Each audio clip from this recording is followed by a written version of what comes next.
Family విషయానికి వస్తే సుహాసిని గారితో మీరు ఎక్కువగా ప్రతిసారి తల్లి కంటే ఎక్కువగా చెప్తుంటారు. ఏంటి అంత అసోసియేషన్ ఎలా? She's another mother for me basically. When I was when I wanted to become a filmmaker, she's the only one who understood. There's so many things which I cannot share on camera basically. It's a great bonding of a sister అన్నమాట thing and complete trust. నాకు డబ్బులు అవసరం అయితే తను బేసికల్గా whatever kind of thing she was ready to give all the money she has to make this film and strong support system comes from my brother in law అన్నమాట. చాలా స్వచ్ఛమైన people mister Srinivas are Suhasini. Great kids they have and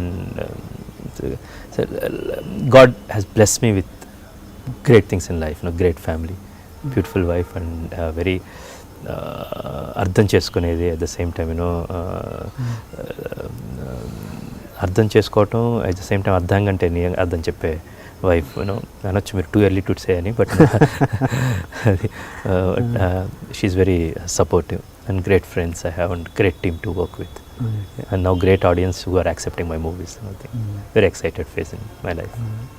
అంటే సుహాసిని గారి గురించి అంటే నేను share camera ముందు share చేసుకోగలిగేవి ఏదైనా షేర్ చేసుకోలేనంటే అయ్యేం లేవండి. చిన్నప్పటి నుంచి అవన్నీ చెప్పుకోవాల్సిన అవసరం లేనివ్వండి. చిన్నప్పటి నుంచి కొట్టుకునే వాళ్ళు నా ఇక్కడ తనకి ఇచ్చిన మార్క్ చిన్నప్పుడు ఎక్కడో పడిందన్నమాట. చిన్నప్పుడు అది we grew up very closely.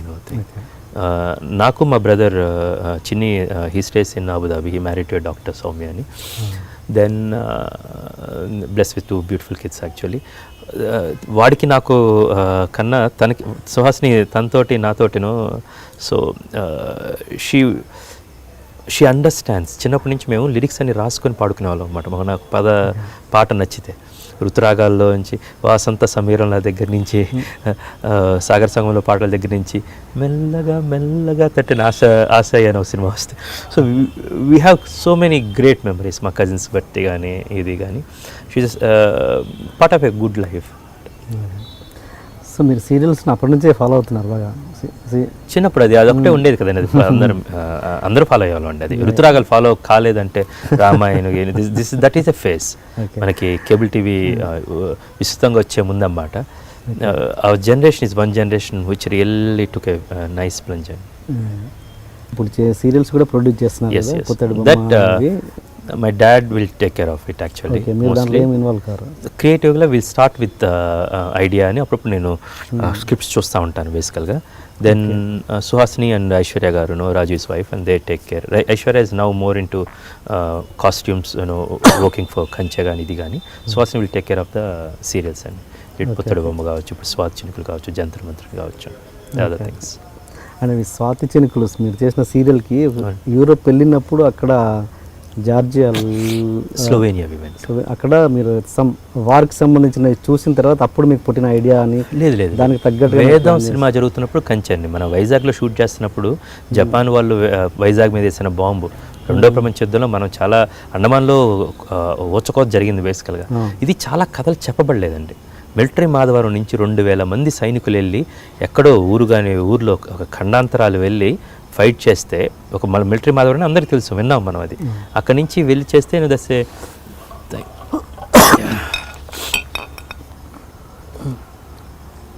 That is there I found a story, there I found a human emotion.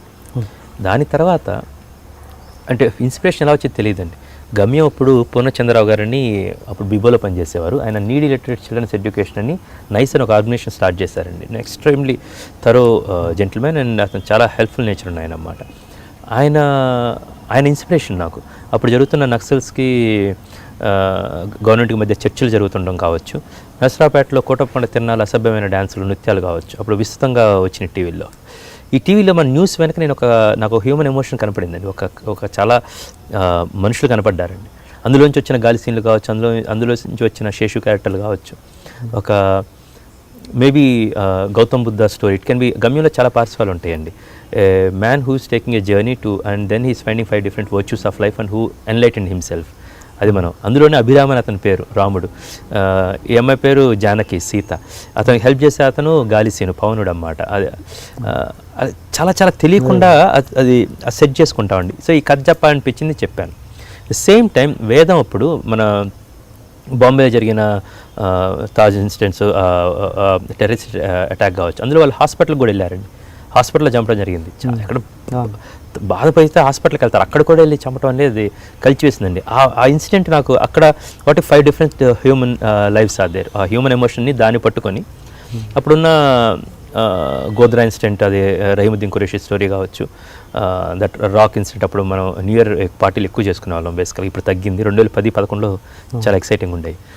Then maybe ఈ మధ్యలో నాకు కొంచెం వయసు పెరిగిందేమో, కేబుల్ రాజులు, సరోజులు, దెన్ రాములు, అప్పుడు కిడ్నీ విషయాలు ఉండేది. అది తెలియకుండా, అంటే అది అలా జరిగిందంటే ఇప్పుడు నేను తరచు చూసుకుంటే తెలుస్తుందండి, అప్పుడు నాకు తెలిసేది కాదు. దాని వెనక ఒక మానవ కోణం తీసుకొని దాన్ని ఎంటర్టైన్ కమర్షియల్ ఫార్మాట్లో పెట్టి ఒక అందమైన వేదంగా చెప్పడం అండి.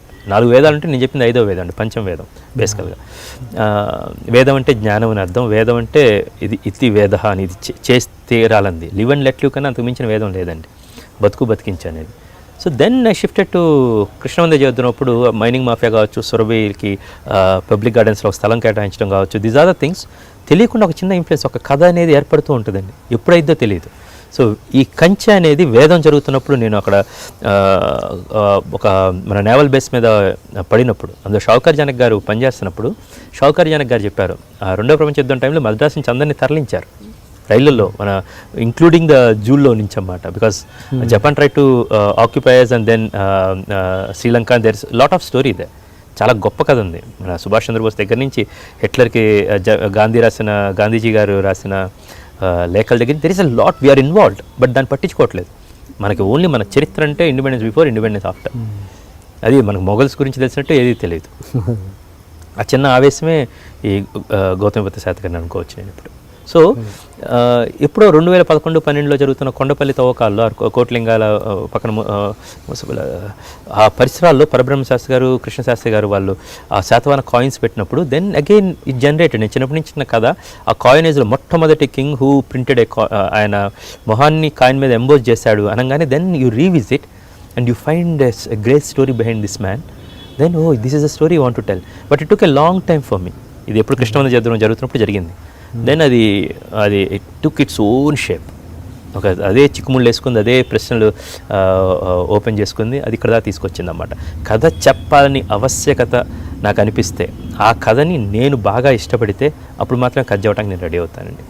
The general, because that's another thing బేసికల్. ఐ కాంట్ రియల్లీ నెక్స్ట్ ఈ హీరోతో సినిమా చేద్దాం, ఆ హీరోతో సినిమా చేద్దాం అనేది చాలా రేర్. నాకు కథ దొరికితే ఎనీ హీరోస్ దేరండి. హీరోకి ఎవరనేది ఇంపార్టెంట్ కాదండి. ఐఎమ్ టెల్లింగ్ దిస్, ఒక మంచి కథ ఉంటే any hero is there right now. Every hero కథ తీసుకుని వెళ్తే, ఎగ్జాంపుల్ నేను 100వ సినిమాని, ఇంతవరకు నేను 15-20 కోట్ల కన్నా బడ్జెట్ తీయనని 100వ సినిమాని బాలకృష్ణ దగ్గర కథ తీసుకెళ్తే రెడీ, లెట్స్ డూ ఇట్ అన్నారు అన్నమాట. So I will try to find that great story to tell to the audience. అంటే డైరెక్టర్ రికార్డ్ ఎవరు చూడరంటారా? ప్రీవియస్ రికార్డ్ ఎవరు పట్టించుకోరంటారు?